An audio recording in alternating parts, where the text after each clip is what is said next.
Hello and welcome to Psyched, the show where we explore psychedelics through social, economic, and political perspectives.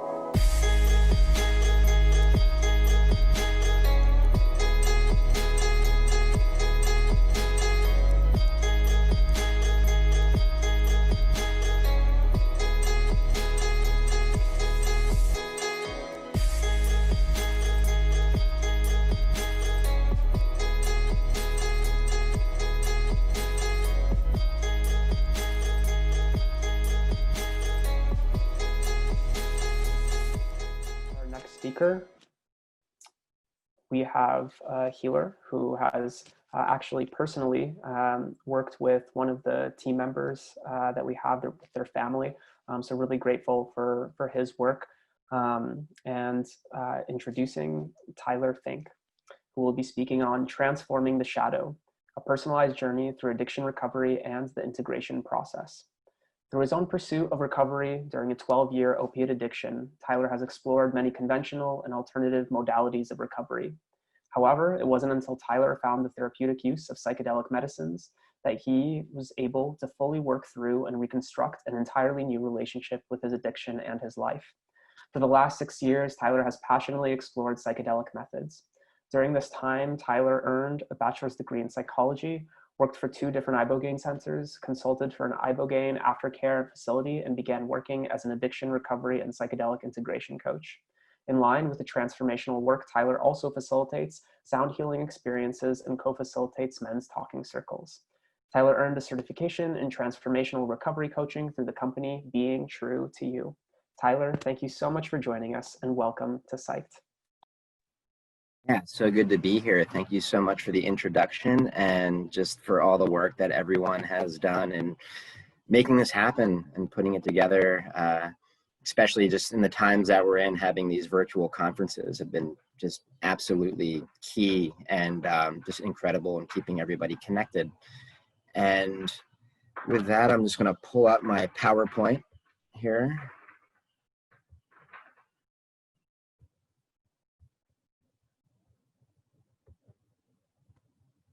There we go.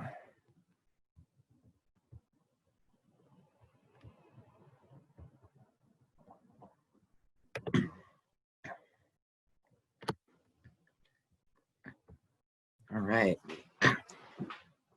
Hello, everyone. Thank you for coming and listening to my presentation. My name is Tyler Fink, and the title of my presentation is Transforming the Shadow, a personalized journey through addiction recovery and the integration process. And firstly, I just wanted to speak on the transformational experience and the different kinds of transformational experiences out there. And I just listed a few examples. The psychedelic experience obviously is a very profound transformational experience, but that's also not to disclude experiences like Vipassana retreats, yoga retreats, breath workshops, trips to foreign countries, and immersion in different cultures, talk therapy sessions, and even Burning Man can constitute a transformational experience. And though there's a lot that goes in and that comes up for somebody within the transformational experience, and some side effects of these types of experiences are evoking a deeper sense of self or true self-alignment, a shift in perspective on the individual's life, as well as bring about a deep sense of interconnectedness. It can be incredibly inspiring and at the same time incredibly horrifying as we engage a transformational experience. And ultimately, coming out of the transformational experience, we are shedding what doesn't serve us anymore. That brings us next into integration.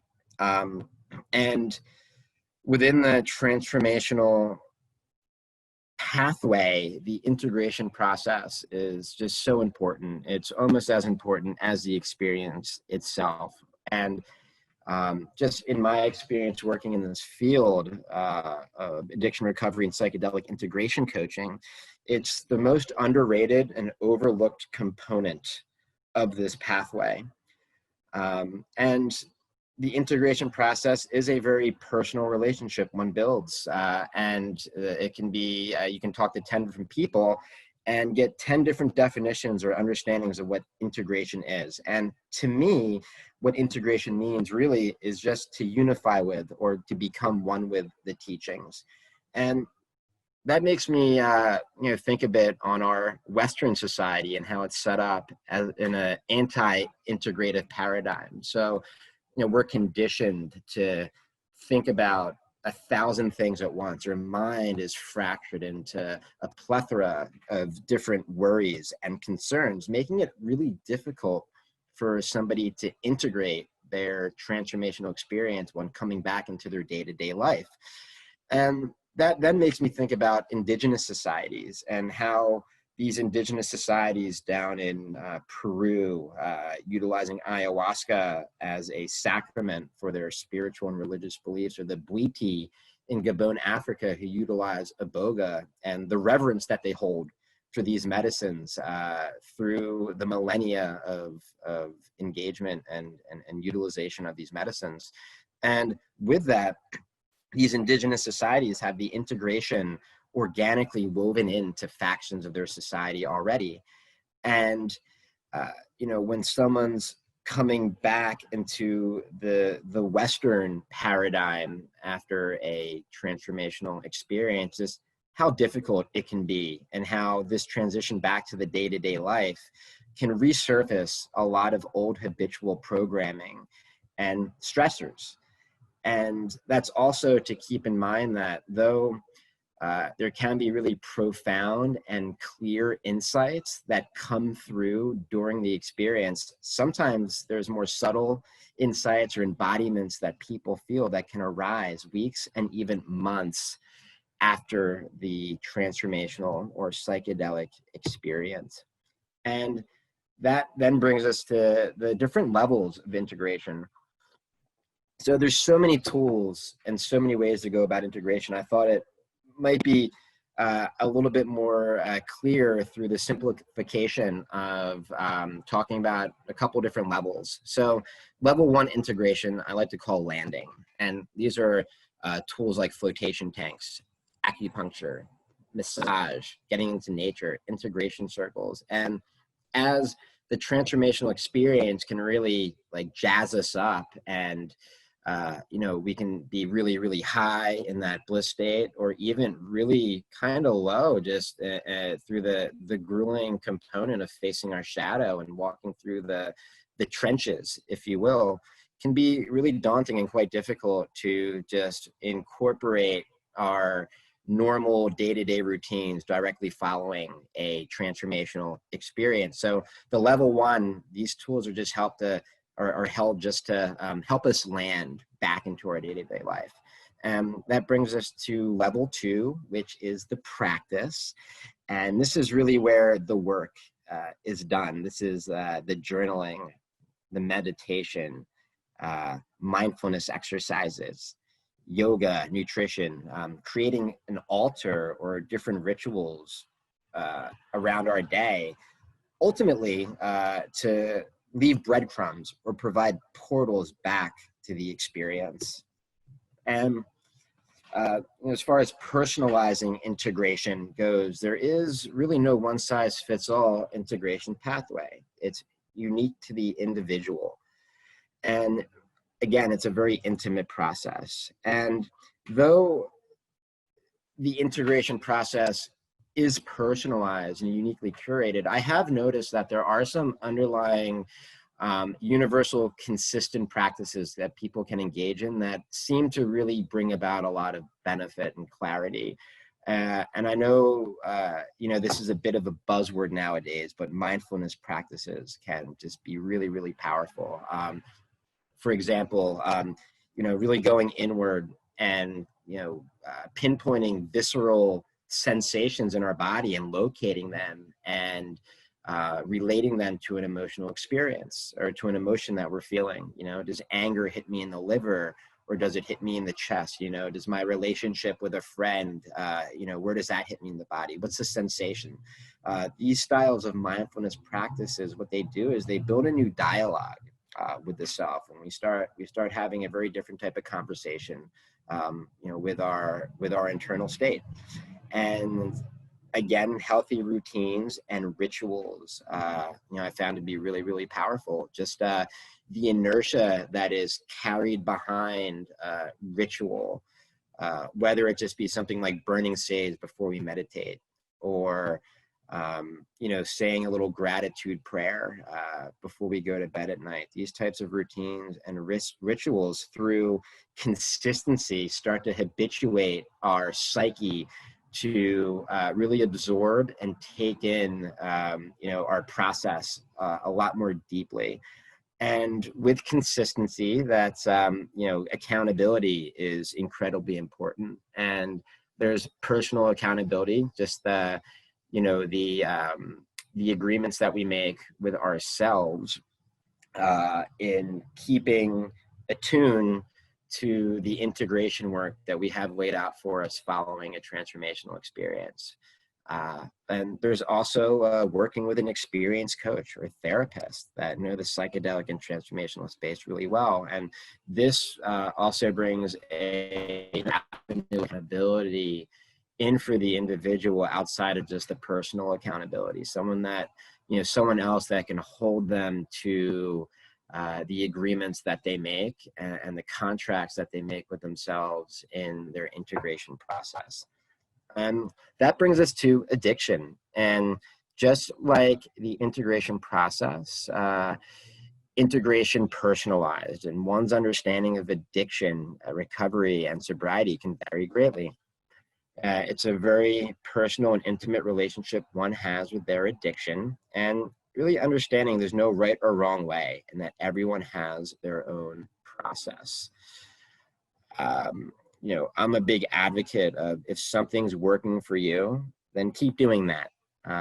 And ultimately, whether we are engaged in various substance abuse addictions or behaviors, we see how they restrict us and hold us back. And ultimately, we all want to heal.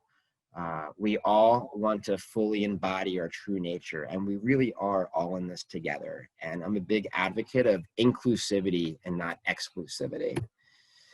And with addiction recovery, there's a lot of different understandings or viewpoints of addiction and addiction recovery.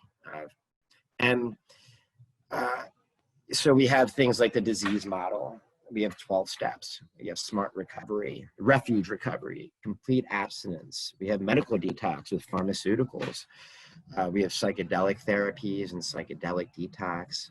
We have harm reduction, pre-abstinence training, tapping into community, and the personalized aftercare, also just very, very important. And what I've noticed as someone who had a really intense 12-year heroin addiction and has gone through the gauntlet of conventional rehabs and detoxes, and I've tasted a lot of different recovery modalities, that what I've noticed is, everyone really is undermining each other. Whether you're in AA or smart recovery, I hear a lot of, that way is not going to work, my way is better.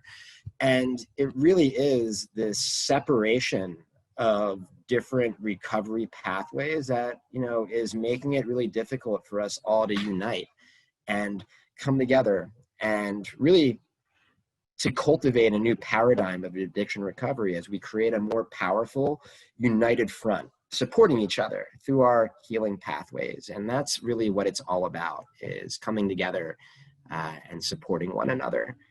There is no right or wrong, better or worse than modality. And this brings us to my own personal understanding of addiction. And personally, I can put addiction into 3 different categories. And the first category is hard addictions.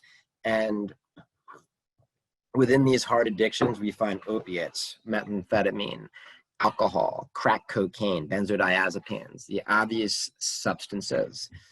The second category is soft addictions, and these are things like addictions to technology, social media, shopping, gambling, sugar, nicotine, and caffeine, to name a few.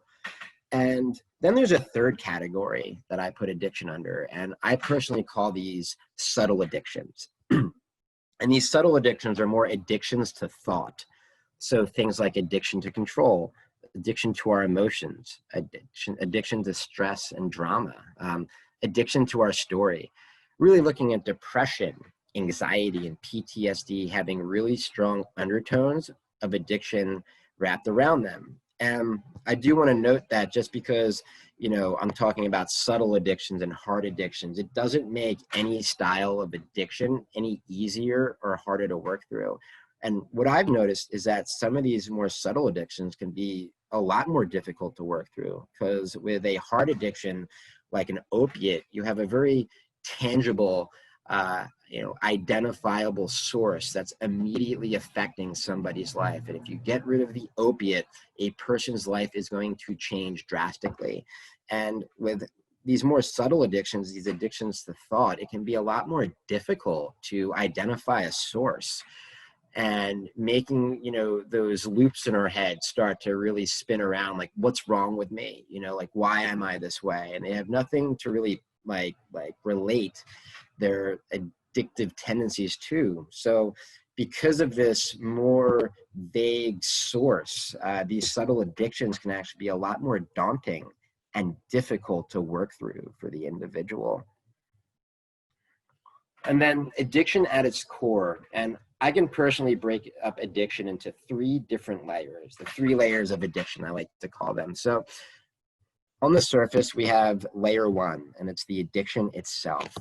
This is the substance abuse, the addictive behaviors, these addictions to thought. These are more symptoms of more underlying issues, which brings us to our second layer, which is most of the time trauma. And the trauma is unique to the individual and how they perceive and absorb the traumatic event.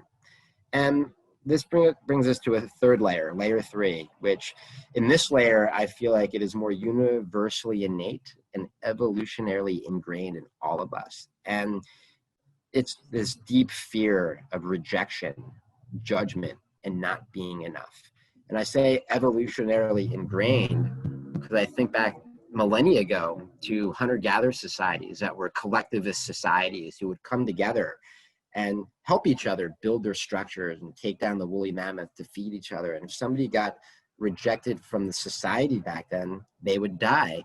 And I do tend to feel that fear of rejection, that deep fear of rejection, has evolved with us through our human evolution up until the present moment. And nowadays we don't have to worry about taking down the beast to feed each other. Most of our basic needs are met, but that deep fear of rejection and judgment and not being enough are still there. And this fear keeps us comfortable. It keeps us confined and detached from connecting with other people, connecting with community, because we are so absorbed with what other people think about us, and how devastating it can be to feel judged or get rejected. So we keep ourselves safe. And that third layer, that deep fear of rejection and judgment and not being enough, is a lot of the time I feel it's activated by the trauma, which in turn bring us to different coping mechanisms and coping skills within the layer 1, the addictive behavior itself. And that then brings me to success and failure within the recovery pathway and sobriety as well. And again, this is just my personal understanding of success and failure in recovery and sobriety. So we'll start with success and failure. And in my experience, most people relapse. Relapse is a part of the process. I can really count on one hand the amount of people that I know that have gotten addiction their first time around and haven't relapsed. And I don't even like the word relapse. I think there's a lot of stigma attached to relapse. And I like to use the word slip up instead of relapse. And looking at the slip up, there's a lot of information in the slip up or the relapse. There's a lot of teachings there. And instead of, dwelling on, I messed up, I'm a failure, it's like, all right, this is an opportunity. This relapse or slip up is an opportunity to really go inward and see, what my mental state was, what certain triggers were leading up to the relapse or the slip up, and then also how I felt afterwards. So there's a lot of information there. And I know in certain modalities of recovery, success and failure is a little bit more black and white. So, we tend to, in certain modalities of recovery, count our days. So, if somebody has 10 years clean and they take a sip of wine or take a hit of a joint, they then have to start all the way back at zero, call themselves out in front of their peers. And just the fear around that, can really keep people from coming back and send them off into a really destructive pathway. And for me, there's already so much guilt and shame fueling the individual's addiction. It's counterintuitive to find ways to apply more guilt and shame on the individual. And sometimes we have to take one step back to take two steps forward. And really, as long as we're learning and ultimately moving forward, to me, that is success. And that brings us then to sobriety. And again, this is my own personal understanding of sobriety and what it means to me. So I look at cigarettes, coffee, red meat, carrots. Everything we ingest delivers an innate chemical response. And because of this, we're always in an altered state in one way or another. And it's not to say all altered states are created equal, but through the dopamine and the serotonin hits when we bite into a juicy apple, it does create a sense of alteredness to a degree. And to me, sobriety is not a place somebody arrives at. Sobriety is a way of being. It's a lifestyle. It's an embodiment. And again, it's very unique to the individual, and a very personal relationship, an intimate relationship one builds with their sobriety. And there is no right or wrong way for someone to engage their sobriety pathway. And that brings us to the 12 steps. And I'm talking about the 12 steps and highlighting the 12 steps in particular, because the 12 steps are really the most well-known, the most accepted recovery pathway. And it's the most prevalent. You can go to any small town, any country, and you can find a 12-step group to tap into. It already has the community built into it. And truly, in and of itself, the 12 steps are a great framework to live life by. Really, if everyone followed the 12 steps, the world would be a much better place. And I also look at 12 steps as an incredible integration tool after a transformational experience.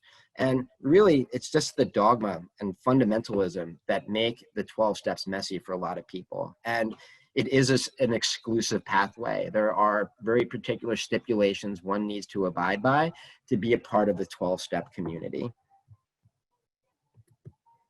And to me, the 12 steps is a very psychedelic experience in and of itself. The 12 steps are incredibly psychedelic.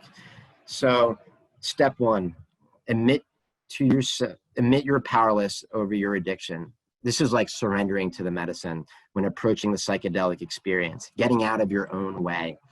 Step two, came to believe a power greater than ourselves would restore us to sanity. The psychedelic gives us the tools we need to heal ourselves.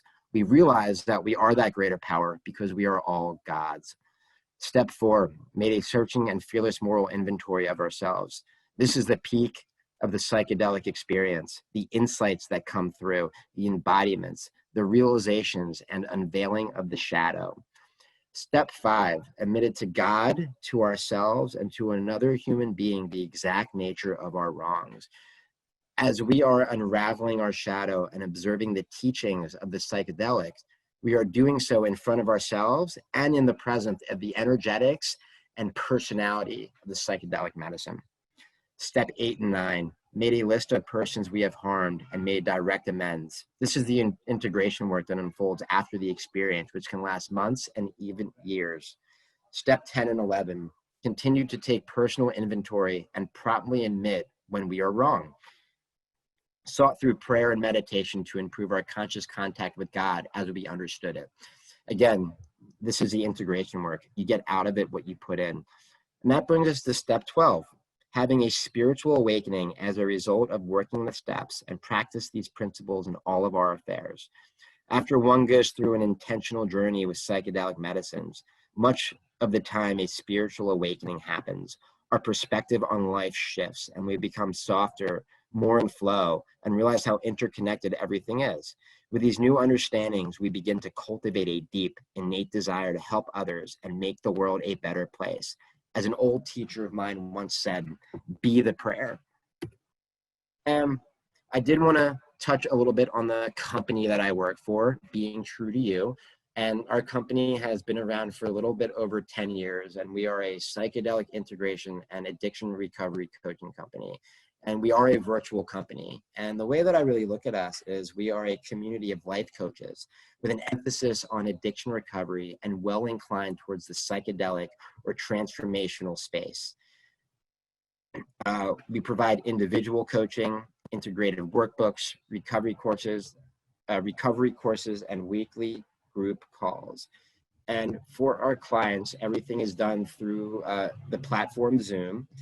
And we have various styles of virtual group calls that we hold each week. So we have a men's call, a woman's call, a heart-centered communication call, a psychedelic integration call. We do nutrition workshops and family workshops. And what we've noticed is that our clients are exchanging numbers with each other, even flying to different states to hang out with each other. And though most of our coaches and clients are based in the US, we really have coaches and clients all around the world. Australia, Belarus, Belgium, Germany, the UK, Canada.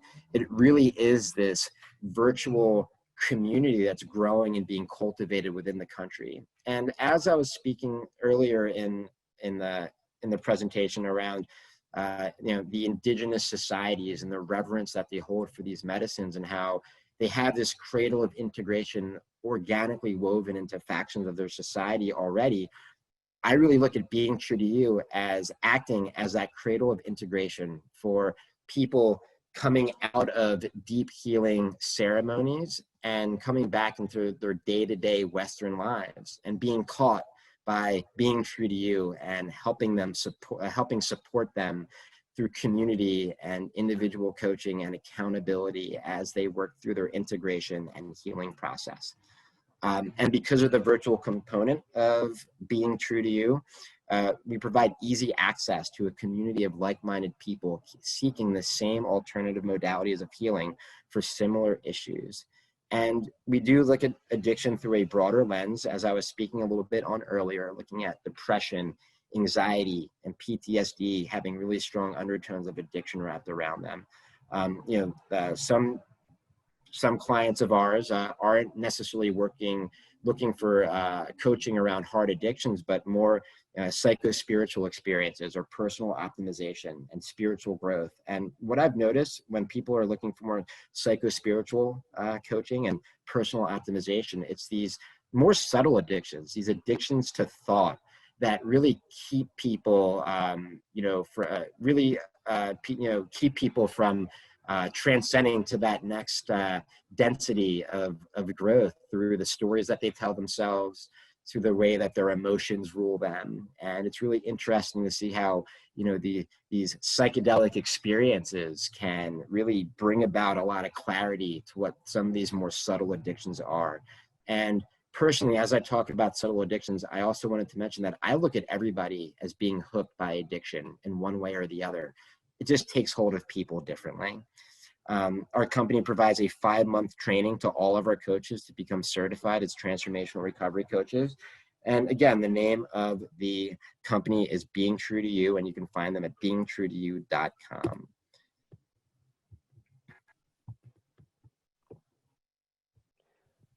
Hey, Tyler, we're running a little bit over time. Would you mind if we went into Q&A, or do you have? Absolutely. I just finished. Yeah, absolutely. I just finished up. I was just going to kind of conclude everything, but you guys, I think you got the picture. Okay, beautiful. Well, I have a couple audience questions. Would love to start off with, if you have a friend or a family member who might benefit from how would you recommend actually bringing that up with them? If I had a friend or family member that were That that might benefit from psychedelic assisted therapy, how would you suggest yeah, introducing this healing option to them? gotcha. Firstly, I mean, for people that don't know much about psychedelics and still kind of held by that stigma, I found that getting into the science first off is really, really helpful. People love science. They love know what's going on within the body, within the neurology, and people can get turned off a little bit by like the spirit and the woo. Um, that's why I, instead of saying like the spirit of the medicine, which I fully believe there is a spirit in these medicines, I like to use the words like energetic signatures or personalities. So yeah, starting off just like with the universal language of science, and then bringing into like my own personal experience with the way that psychedelic medicines have helped me overcome my addiction, and then just the work that I've done with other people. Definitely. Quick question, and then one closing one right afterwards. How would you recommend finding a healer in your area?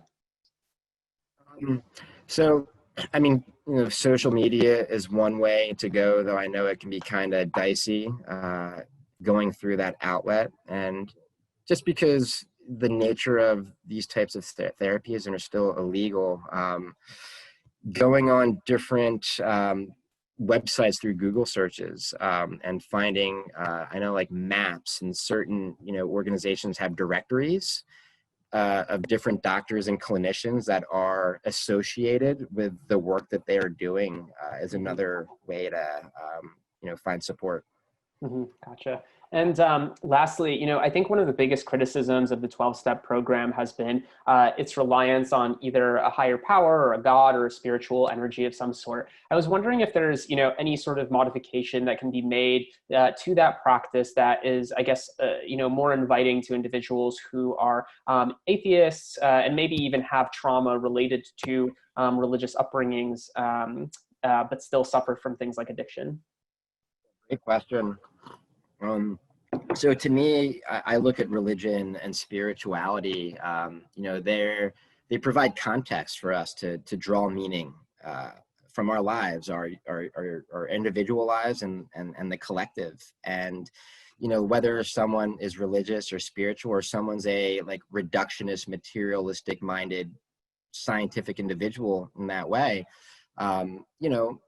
what we have evidence, I think, that humanoids have been on this earth for around 200,000 years, something like that. And, we live for what, 80 years and that's it. It's such an eye blink of, the bigger picture.